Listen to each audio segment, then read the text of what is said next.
Just take a look at any of your screens, your TV, your laptop, even your phone.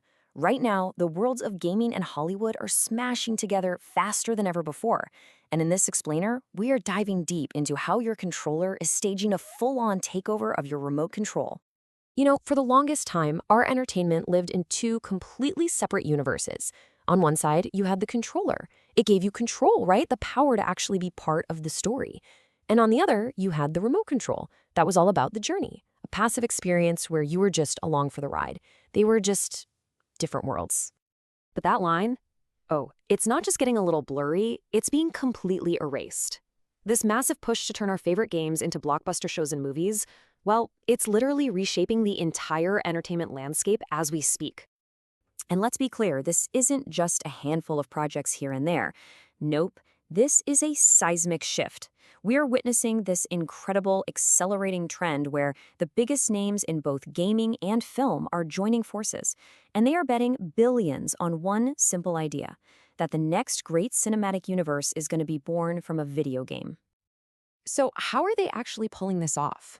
Well, the first big strategy, and probably the one you've noticed the most, is what we're calling the prestige adaptation. This is not about making a quick buck. This is about finally giving these legendary game franchises the high-budget A-list treatment they've always deserved. So, for example, take a look at the new Tomb Raider series. It's being built from the ground up specifically for TV, designed for that deep, serialized storytelling. And at the same time, you've got the creators of the awesome Fallout show bringing the original game developers back for Season 2. Why? Because authenticity is everything. And you know what? It all comes down to a pretty clear playbook.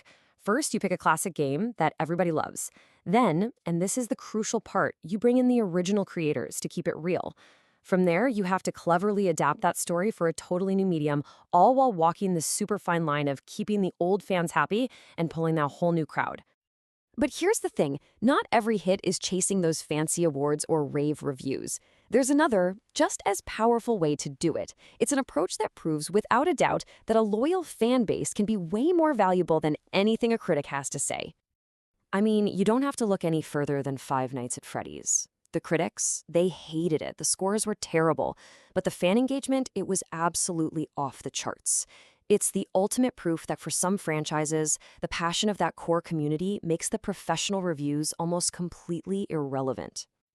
So what's the secret sauce here? Well, this fan-first formula basically just sidesteps the critics and goes straight to the community.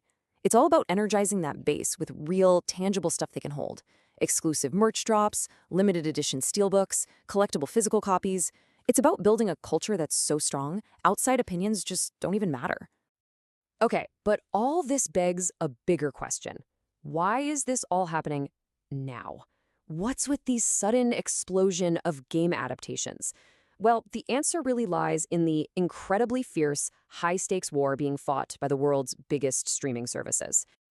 In the brutal, cutthroat world of the streaming wars, having established intellectual property, IP, is the ultimate weapon. And right now, gaming represents the biggest, most passionate, and frankly, most undervalued arsenal of IP on the entire planet. And every single platform wants a piece of that action. And we're already seeing these battle plans in action.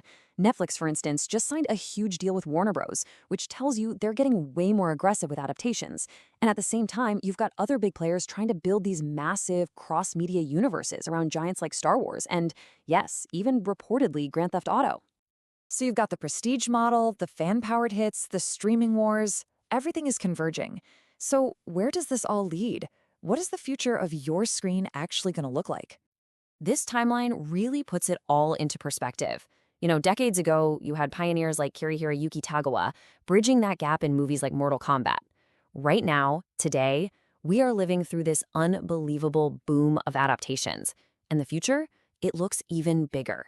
You've got events like the Game Awards fueling all this speculation about massive new projects, including a rumored, quote, truly special adaptation of the Total War series. And so, as these two incredible worlds continue to collide and merge into something new, it really leaves us with one fascinating question for the future of all entertainment. Are we eventually going to be playing our movies or just watching our games?